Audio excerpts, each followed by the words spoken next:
Izi ni zimwe mu ngingo zigize ikiganiro cacu co kuri uyu wa kane itariki ya mbere y'ukwezi kwa gatanu muri 2025. Uwahoze ari perezida wa Repubulika ya Demokarasi ya Kongo arasabirwa gukugwa ko ubudahangagwa nk'umukenguza amateka kugira ngo abone gukurikiranwa ku vyaharegwa. Mu gihe mu makungu yose uno munsi hahimbaza umunsi wahariwe abakozi n'akazi, amashirahamwe y'abakozi mu Burundi afise umwitwarariko w'ubuzima butera buzimba. Nitworangiza tutabibukije ko ingorane nyamukuru uyu munsi zihanze abakozi n'abanyagihugu ari ubuzima buzimbye. Ibiciro by'ibintu byose byankenerwa byaraduze ku rugero atawubona aho ruzogarukira ku buryo abantu batagishoboye kubaho. Hari n'ikibisonga ingorane imaze iminsi itari mike y'ibura ry'ibitoro. Muri Sudani ishirahamwe mpuzamakungu ryatanguye gutanga imfashanyo mu bibanza bibiri byo mu mujyi wa Khartoum byahungiyemwo abantu kuva intambara itanguye harashize imyaka 2. Tubafitiye n'urunana muri iki kiganiro gihagarikiwe na Nina Iradukunda.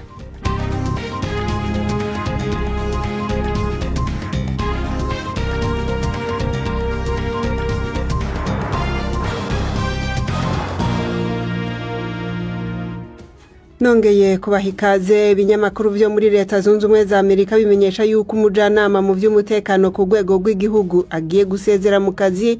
Mike Waltz yakomeje gushingwa ijisho kuva igihe hari umunyamakuru yatumiwe kubwo kwihenda mu kiganiro ku rubuga rwa Signal carimwo abategetsi baganira ku myiteguro yo kugaba ibitero ku mugwi w'Abahudhi muri Yemen.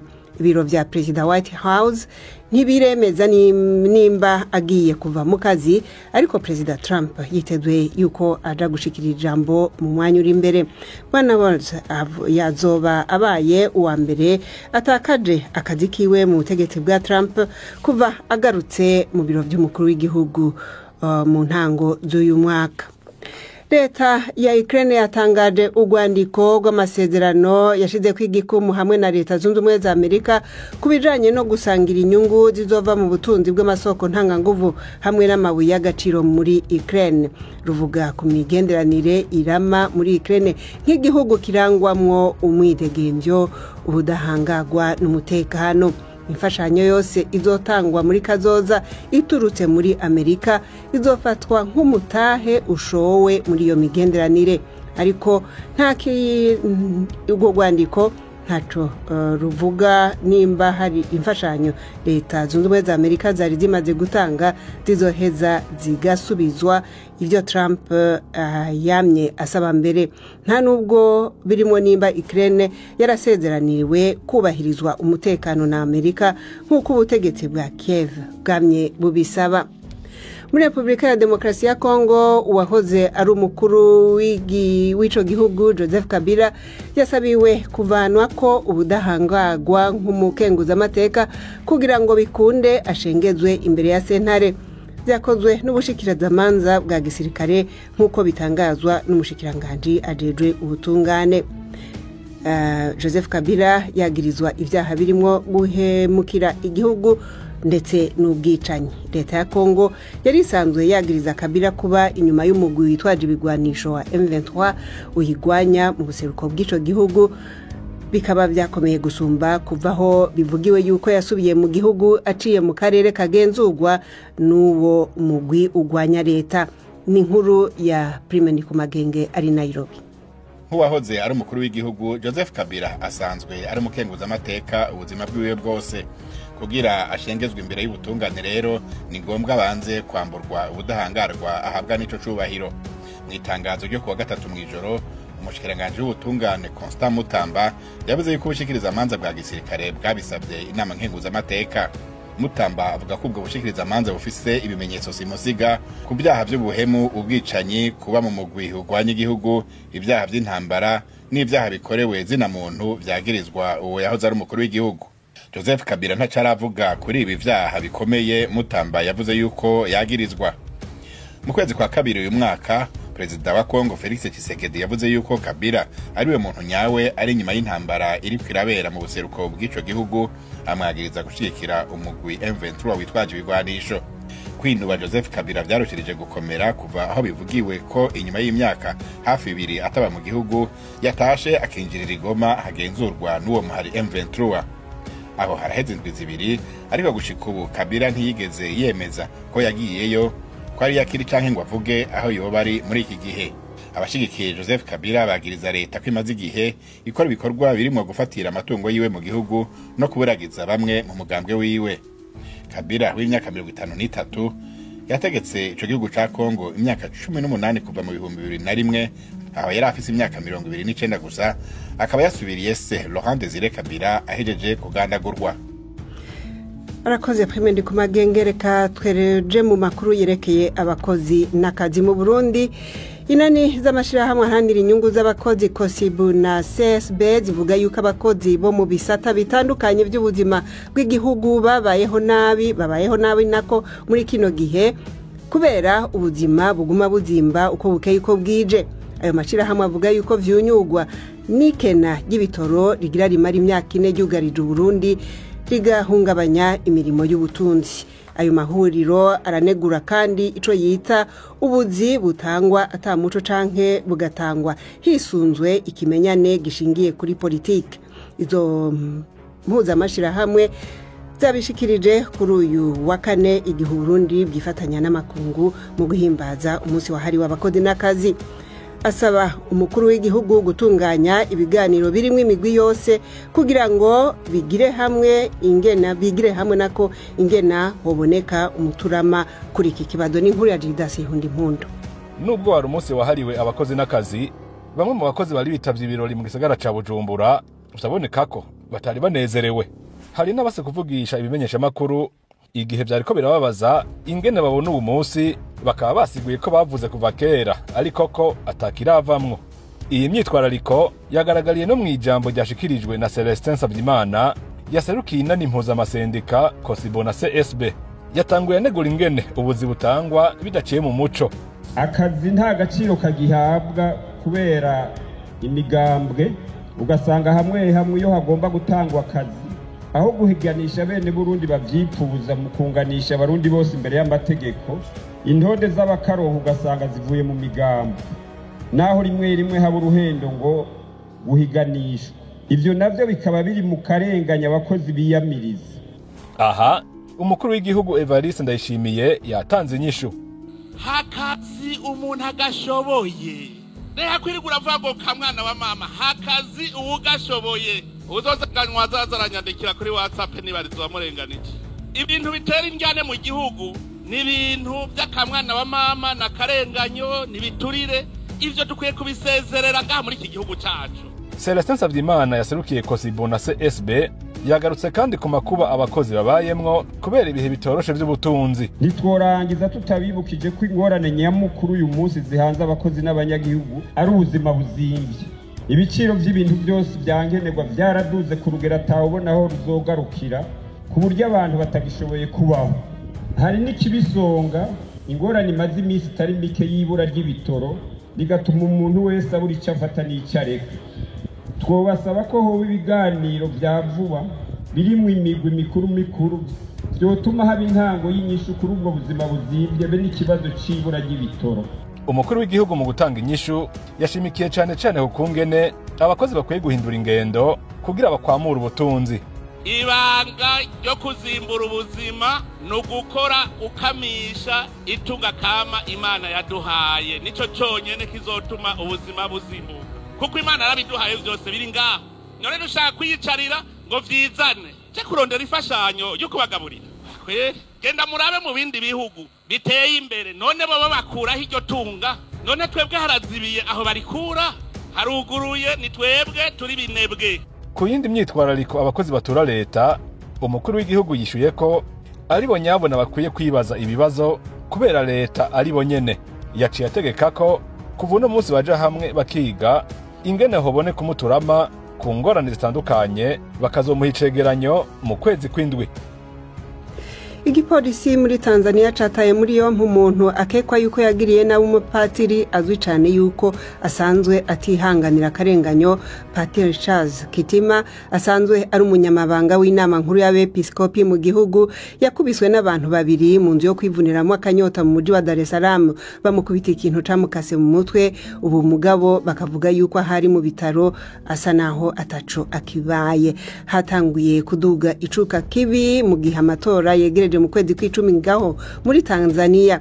Kizigenza mu batavuga rumwe n'ubutegetsi Tundu Lissu arapfunzwe akekwa ko icaha co guhemuka, kandi benshi mu batavuga rumwe na leta baheruka kuja barafatwa bagatabwa muri yompi canke bagategwa ahandi nabo bakanyuruzwa.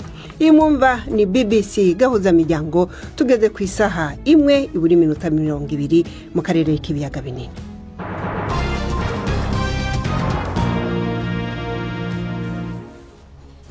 Ishirahamwe mpuzamakungu rimenyesha yuko ryatanguye gutanga imfashanyo hagati mu mujyi wa Khartoum muri Sudani kuva intambara hagati y'abavuka gihugu yadutse harashize imyaka 2.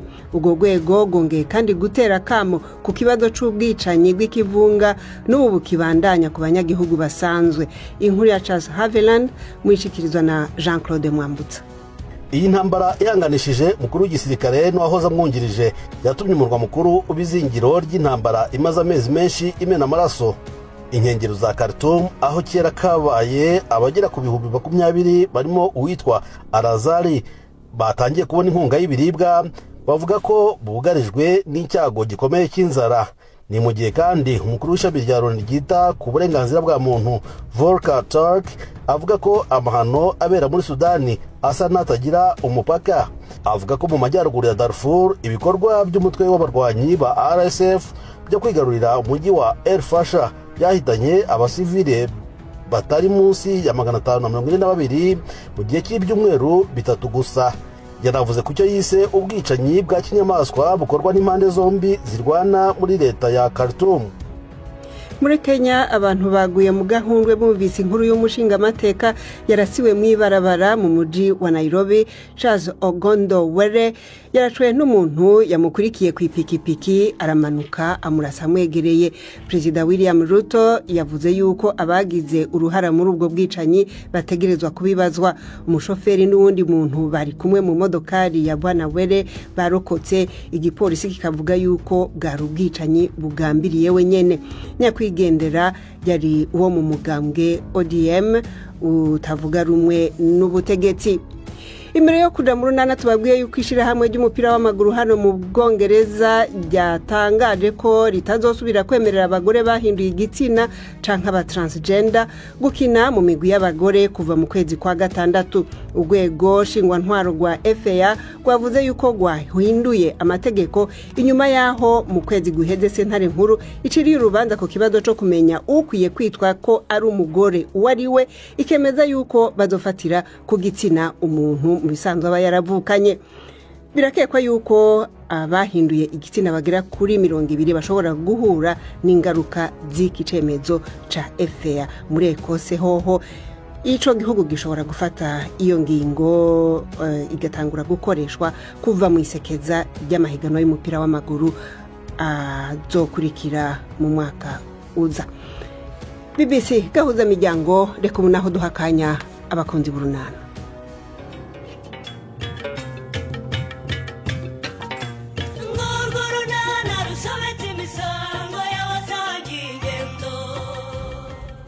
Umuryango wa Honorine ukomeje kumwotsa igitutu ngo ajye kwereka ibirori. Hagati umukobwa Shana yakomerejwe n'urunana. Ariko badi mbere yuko dutangira akazi nimureke twumvikana igihe dutahira n'ukuri. Nyumvira sorry Nadi ahise atekereza igihe cyo kurangiza akazi atari yanagatangira. Ariko nyamara ndumva ibyo sorry navuga ari ukuri. Tugomba kugira igihe cyo gutaha kugira ngo tujye no mu yindi mirimo. Ibyo makuru atavuze nibyo. Twanapanga izindi gahunda. Ahubwo ngiye nimureke mbabwire. Harya ubwo munsi ko Nadine yabyaye? Yego disi ngo Nadine yarabyaye. Ibyo se ubundi hari utabizi. Mfite igitekerezo rero. Mwaretse tukajya guhemba Nadine badi. bande mujyana kujya kumuhemba twese tugende nyine nk'abagize koperative yacu yewe ariko njye muransekeje koko ubwo se Nadine muramusura nkandi hari ubwo ari umunyamuryango wa koperative yacu urumva se bitaba ari byiza Nyiramari nta soni ubwo dufata amafaranga ya koperative ngo tugiye gusura indaya Nadine tunayihembe ariko ubu ni umubyeyi yarabyaye ni mu mbabare di abamuteye inda bazamuhembe ariko ndumiwe ko uzi ko iyi ngiyi yari inkuru ariko nanjye Nyiramari zatumye nongera kubitekereza isuko ndumva nta mpamvu yo kujya kumusura da ko ntabwo ari umunyamuryango wa koperative yacu ariko se ubundi ninde wabemerera gufata umutungo wa koperative ngo mugiye guhemba iyo kabweri idafite aho ihuriye na koperative yacu okay noneho reka mbaye ikindi gitekerezo murebwa rero ubundi ateye noneho reka buri wese azikore ku mufuka ariko tujye kumusura tumushyire ifu y'igikoma byibuze mwese muri abagore muzi ubuzima bw'umubyeyi nyuma yo kubyara nta kibazo rwose nabyo amafaranga buri wese aratanga kuye muyatange cyangwa muyareke njye mubajya kumusura ntimumbaremo ariko Nyiramariza rwose yewe gihe rwose bajyayo ntibansiga nkeneye n'udukuru wa niba mugende rero ibyo birabareba aha dore ngaho akira umwe iyo miti yawe rwose nta kundi nabigenza bereza n'inywere nizere ko wabisekuye neza ya akira nabisekuye neza nanabiyunguriye rwose nk'uko bishaka none nagira niko nakubwiye kujya kwa muganga ukaba uwanze ariko kwa muganga ufite amafaranga yo kunjyanayo Pascal mu ibyatsi byawe rero maze ureke kunshoraho impaka niba hari icyo bikumarira ubwo nyine bikikumarire ubona akabaraga wite no kuri uriya mwana urwaye reka nivure gakondo ngaho re uko utangiye ukuruka se kandi utaranasoma birarukiye Pascal umutuku nukira se ubwo urumva uri bunywera ihangane nyine ni umuti ubwo ni uko uteye mana yanjye reka ngerageze ndebe ewe sawa rero reka nigire mu kazi ubwo ukomeze wite no kuri uwo mwana urwaye genda mukobwa je karame na n'ubu waramutse mukecuru uramutse neza niko kugeza na n'ubu sura cyaruka ejo wavugaga ko wabitewe nuko warayinyoye inzoga n'iri joro se warayinyoye inzoga mukobwa je oya none kuzindutse umeze nk'uko ejo wari umeze nanjye ubu byanyobeye pe none se na bya bindi byo kumva ufite isereri nabyo uracyumva uyifite uko nazindutse meze ejo n'ubu niko meze pe ariko ubwo ntiwasamye ma ye nsama none ubwo se urumva ibyo bimenyetso atari byo gutwita mana yanjye nyamara rongeye sindi uweje umugore we byashoboka se mana yanjye nyamara birashoboka da uzajye kwa muganga kwipimisha urebe mana yanjye we nabigira nte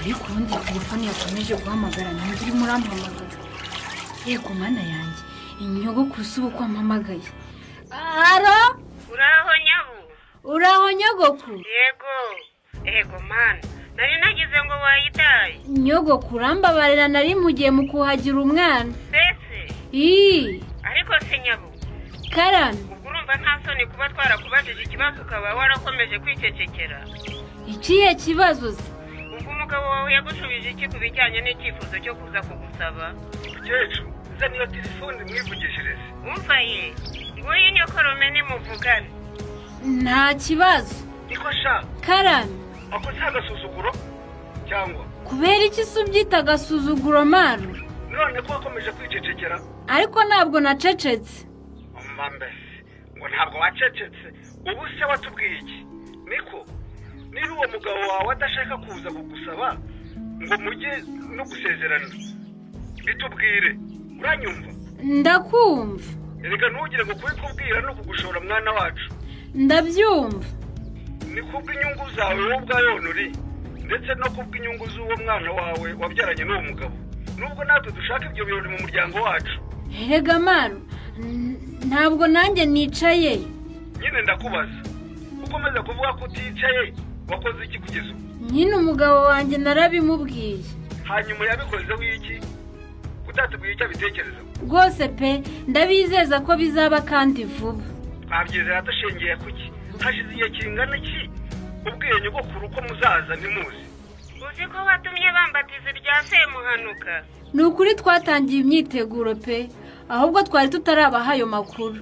Uravugisha ukuri? Noneho umugabo wawe yaremeye? Yego niko bimeze. Ndabizeza ko mu minsi mike tuzabaha gahunda rwose. Twatangiye kubitegura.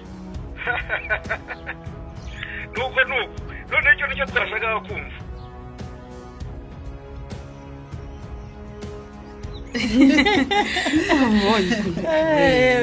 rwose ari igisore rwose. yewega nubwo rwose birandenze pe. Oya byari ngombwa Nadi. Hari umuco mwiza wacu se. Ubu se koko nimwakumva ukuntu nishimye pe. Gusa mugira ngo natekereza ko abamama nkamwe mwifitiye ingo zanyu mwaza konsora koko. Ntago nabitekerezaga pe. Umubyeyi. Ahubwo Nadi hariya nakuzaniyemo akajerekani k'amata n'ifu y'igikoma. Urere mama cyakabere. Mwakabere rwose. Nukuri mwakoze cyane nukuri murebwaye. Disi gihe unyihanganiye naje ntacyo nitwaje. Cyakora ningera mu rugo rwose ndaza kohereza umwana kuzanira igitoki. Yewe nawe urabukoze cyane rwose. Rega niko byahoze. Kare kuba waje kunsora nabyo ni byiza sori. Mpereza kana rero ngaterure. Yewe yanazane rwose. Nizere ko katari bunyanga. Oya ntabwo yanga abantu petire kashonje. Ntwe mama. Mana we ariko uyu mwana ni Stefano Musa. Umva. Uyu rwose nawe ni Stefano neza. Ntawe yatinyuka kumwihakana ndakurahiye. Wagira ngo ni fotokopi neza pe. Sibyo murebwe. Ko mana yanjye. Ariko nge ndabona nta gashusho namba pe. Ahubwo ngewe ndabona asa na Patrick. Yego ratamurebwaye. Nubundi sona yari ibishye. Ariko we. Reba neza. Wa mugani. Nanjye mpese mbona rwose asa na Patrick. Nuwa Patrick pe. Ahubwo se we. Karame mure. Ubundi ko Patrick ntacyo abuzi we. Kubera icyo atagutwaye iwe ngo bari huba n'umwana we. Yego rwose. Patrick ntacyo abuze pe. Inzara yifite ibyo kurya birahari. Yewe dore ko afite n'urutoki n'indi birimerenga. Nk'ibyo gusa se ko afite n'akazi. Ariko Patrick muvuga ntimumuzi hari. Ameze ati uzwo kugeza batari yanampamagara. Utambwira se ko ataje no kukureba ku kigo nderabuzima wabyaye. Yiruhiriza iki se? Cyamaye. Ubu nta n'ikintu yari yaguha se. Ariko kiki? Ngwiki? Cyangwa ntigize amenya ko wabyaye. Umva njye ubwanjye naramwihamagariye ndabimubwira kandi abandi barabimubwira arabizi rwose. Cyamaye data. Ariko suriya muhungu ateye ate buriya? Ariko ni mwihore nawe azabyicuza. Azabyicuza atese. Ntazabura kumva ko ashaka kureba umwana we ariko byihorera. Sinzamumwereka pe. Ubwo se urakomeje?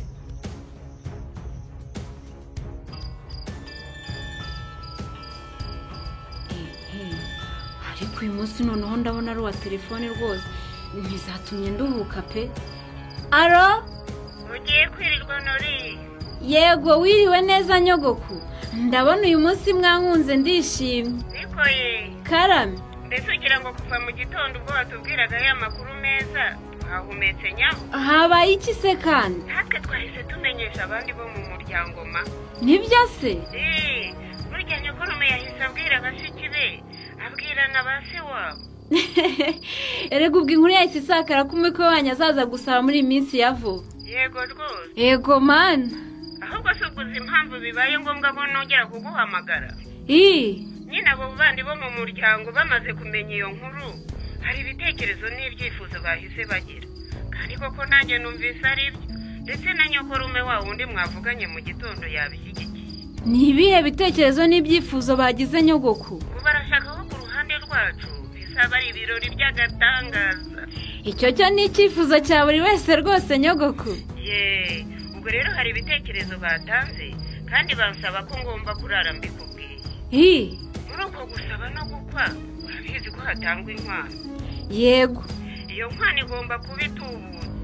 Icyo kintu mukiteho hakiri kare tuzakiganireho hakiri kare rwose. Mbaye mbikumenyesheje hakiri kare mwuzukuru wanjye. ubwo si inkwano itubutse mwifuza ingana ikinyogoku barimo kuvuga miliyoni gusubiza hejuru.